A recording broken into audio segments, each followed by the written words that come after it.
Coucou à tous. Ok, non.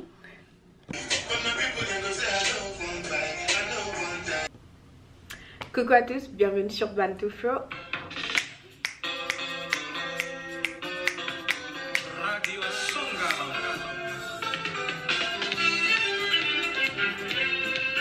Aujourd'hui dans cette vidéo, je vais faire un masque.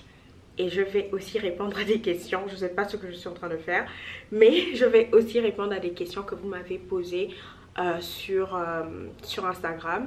Donc voilà, ça va être une vidéo où est-ce que je parle avec vous et je fais mes cheveux en même temps. Et je vais utiliser ce masque de chez Pantene.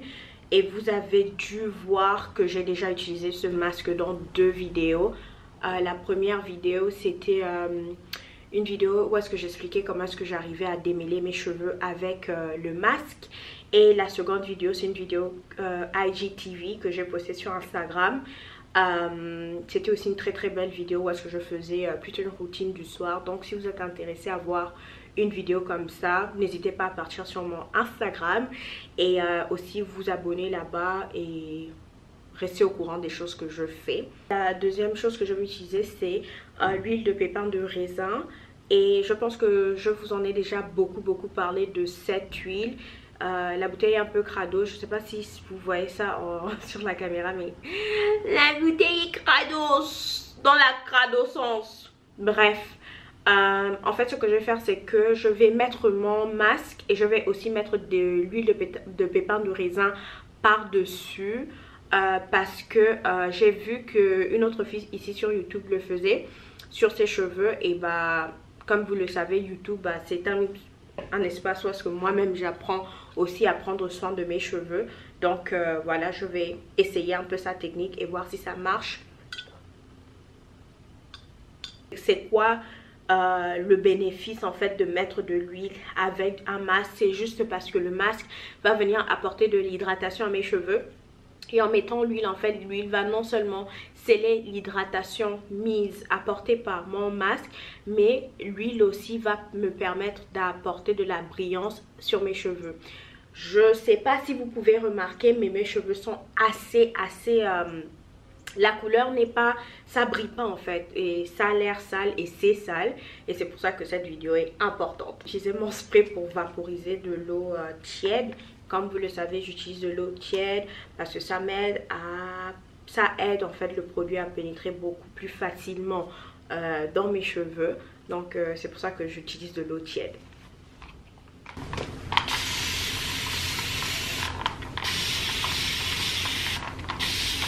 Mes cheveux en 3 sections. Pourquoi 3 sections? Parce que je n'ai que 3 pinces. Donc je vais mettre mes cheveux en 3 sections et je vais appliquer mon masque tout d'abord. Donc ça c'est la partie où est-ce que j'ai déjà mes 3 sections. Là j'ai mes 3 sections. Il est temps aussi de commencer à lire vos questions et à y répondre.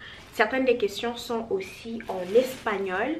Donc il se peut que je réponde en espagnol. Parce que j'ai une communauté qui est multilingue. Donc je pense que c'est mieux que tout le monde se sente à l'aise. Okidoki. Quelqu'un me demande, when have you felt the most challenged? So, when have I felt the most challenged? Et cette question veut en fait dire de l'anglais quand est-ce que je me suis sentie le plus, je sais pas, challengée, c'est-à-dire que j'ai trouvé de la difficulté. Il y a vraiment très peu de masques, donc il se peut que je prenne un autre masque pour mettre le masque dans une autre section de mes cheveux. Parce que ça, je pense pas que c'est assez pour tous mes cheveux. J'ai éprouvé en fait des difficultés ou bien des épreuves dures à des moments de ma vie. Disons par exemple que passer le bac, passer le bac, l'année du bac, pas l'année du bac mais le moment du bac en fait, la préparation et tout. Je sais pas, tout ce stress là c'était un moment un peu de challenge et d'essayer de se dépasser soi-même. Donc je dirais oui, le moment du bac. Un autre moment, quand je suis arrivée ici au Canada, je voulais me lancer dans une filière scientifique parce que pour les gens qui ne le savent pas, j'ai fait S. Donc j'ai fait S au lycée et j'étais supposée devenir tout sauf diplômée en communication et relations publiques, ce que je suis aujourd'hui. En fait, j'étais supposée, tu vois, genre avoir une carrière ou faire quelque chose dans les sciences. Et puis, le fait que j'ai appliqué en fait pour rentrer dans un milieu comme ça, un peu pour faire les sciences. Et je n'ai tout simplement pas été prise. Sans gêne, sans honte, je le dis. J'ai pas été prise parce que j'ai eu la note minimale. Imaginez-vous que le minimum c'était 10 et puis j'ai eu 10. Bah, ils ont d'abord pris les gens qui ont eu des 17 et des 20 et des 16. Et puis bah, les spots ne permettaient pas, ils n'étaient pas là ouverts pour les gens qui avaient que des 10, vous voyez. Et le fait que j'ai dû en fait passer des sciences à quelque chose d'autre, comme par exemple les communications, pour une fille qui, on m'a dit toute ma vie en fait que j'écrivais mal, que j'étais pas bonne à écrire et tout. Chose qui n'est pas faux, mais chose qui n'est pas vrai non plus, parce que je pense que ça dépend en fait de l'angle sous lequel on le voit. Donc voilà, je peux dire que ça, c'était des moments un peu de challenge dans ma vie. Et aussi l'année dernière, en 2019, c'était pas vraiment une année que j'ai particulièrement affectionnée, parce que c'était une année où est-ce que j'étais en train de rechercher mon après bachelor, trouver un endroit où est-ce que je pouvais utiliser mon expertise en tant que personne qui a étudié en communication. Là, vous pouvez voir que cette tresse est déjà faite et c'est super doux. Hein. Juste au cas où vous vous inquiétez, vous voulez savoir. C'est pour ça que j'aime l'huile de pépins de raisin, parce que c'est une huile assez light. C'est pas une huile collante et épaisse, donc c'est vraiment hyper facile de l'appliquer au dessus en fait de quelque chose d'autre. Ce que je fais là, c'est beaucoup plus un pripou. 2019, c'était pas une de mes meilleures années. Je pense que dans cette année-là, pour la première fois, j'ai compris c'est quoi d'avoir le gros seum quoi, et de voir les choses ne pas se passer comme je voulais qu'elles se passent. Faut comprendre que moi je suis une personne qui à minima je vois où est-ce que je m'en vais, et quand je vois en fait que ce que j'ai imaginé c'est pas ce qui se passe, l'année dernière waouh, c'était une année tellement de déception, devoir appliquer pour autant de stages, d'emplois, pour avoir une chance en fait de pouvoir mettre en pratique en fait mon expertise que j'ai acquis en fait en tant qu'étudiante, et d'avoir des gens qui te disent non, non, non, non, non, de devoir postuler en une journée, tu postules pour 50 postes, et puis que bah, tu reçois 0 email par rapport à ton application. Ça, je pense que c'était quelque chose qui était assez lourd dans ma vie l'année dernière, où je me suis rendu compte que tu vois quoi, genre tu as une idée de ce que tu veux faire dans la vie et tu fais des plans, mais en fait tu n'es pas maître de ton, je sais pas si maître de ton destin c'est le mot, mais tu n'es pas la personne qui, tu peux pas tout prévoir, tu peux pas tout planifier. Il y aura toujours quelque chose qui est hors de ton contrôle. Comme par exemple, moi je pouvais prévoir que ouais, je veux travailler dans telle entreprise, c'est ça que je veux faire. Et puis j'applique. Mais c'est finalement l'entreprise qui décide si oui ou non ils veulent m'avoir dans leur équipe. Vous voyez, genre, oui, j'ai mon plan de vouloir travailler là-bas, mais je ne contrôle pas leurs décisions.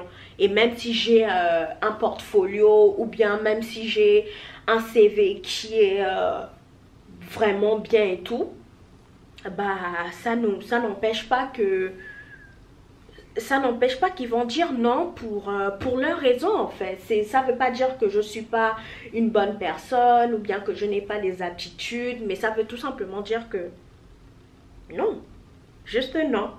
Et ouais, ça c'est un truc que j'ai dû apprendre à l'arrache l'année dernière. J'ai beaucoup pleuré, je me sentais pas du tout, bien. C'était une année franchement pas du tout une très très bonne année pour moi, mais j'ai beaucoup appris. J'ai beaucoup appris des limites dans ce que nous nous posons en fait comme objectif et comme chose à faire. Donc ok, donc là je suis passée à la troisième section qui est assez balèze en fait. Techniquement c'est toute la partie de derrière de mes cheveux.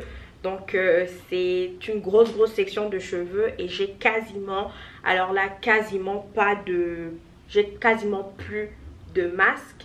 Donc ça va être assez drôle en fait de pouvoir mettre du masque dans cette grosse section. Passons à la question suivante. ¿Cómo está yendo tu semana? Ok, donc faut savoir que là nous sommes à la première semaine de novembre. ¿Cómo está yendo mi semana? Je vais répondre en espagnol.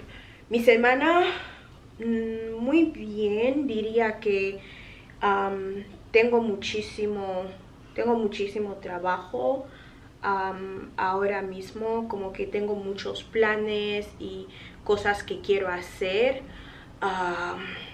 Y creo que esta semana ha sido una semana donde he tenido que escribir mucho mis objetivos y cosas que quiero hacer para los próximos días, cosas que me gustaría realizar antes del final del año y cosas que me gustaría hacer y realizar cuando el año empiece, el año que viene empiece. Ha sido una semana bastante cansina, mucho cansancio, muchas cosas que han cambiado. Por ejemplo, en este nuevo mes ha empezado a nevar. Bueno, no, empezó a nevar ya aquí por ahí cuando era Halloween. Y entonces, ¿qué te digo? Que cuando ya vemos nieve, sabemos que es el final de las temperaturas agradables. Yo estoy bien, nada malo que señalar, todo va súper bien. Gracias por preguntar, gracias y gracias por siempre seguirme a Bantufro.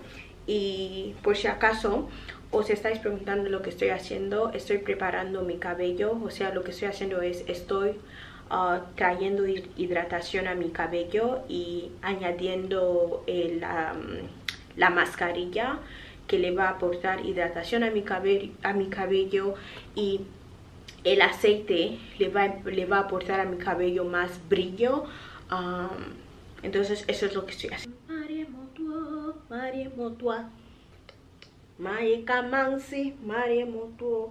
Ok, donc là j'ai terminé mes 4 tresses. Continuez à répondre aux questions. Quelle est la musique ou la chanson de Maëlé que je préfère le plus? Maëlé en fait c'est un chanteur de la Guinée équatoriale qui est un chanteur très apprécié en fait par nos parents et puis nos grands-parents. C'est un artiste et je dirais que la chanson ou la musique que je préfère le plus de Maëlé c'est Marie Motoa, et c'est une chanson basiquement qui dit mets la vitesse à la voiture en fait, et c'est une chanson que j'aime trop parce que quand j'étais petite, je me souviens quand on était à Bata c'est la partie continentale de la Guinée équatoriale, pour aller au village, je vais dire à ma mère mais Marie Motoa, et je chantais à tue-tête dans la voiture Marie Motoa, tun tun tun, Marie Kamansi, Marie Motoa, tun tun. Je vais voir si je peux trouver la musique sur YouTube.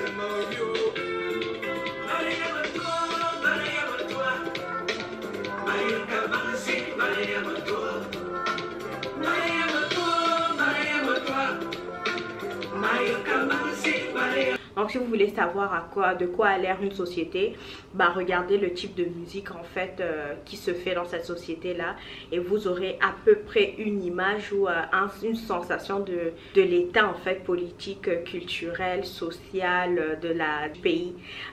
Donc voilà, Maëlé, gros artiste, grosse nostalgie. Là je pense que c'est ça, je ne vais pas vous prendre trop de temps. Bye.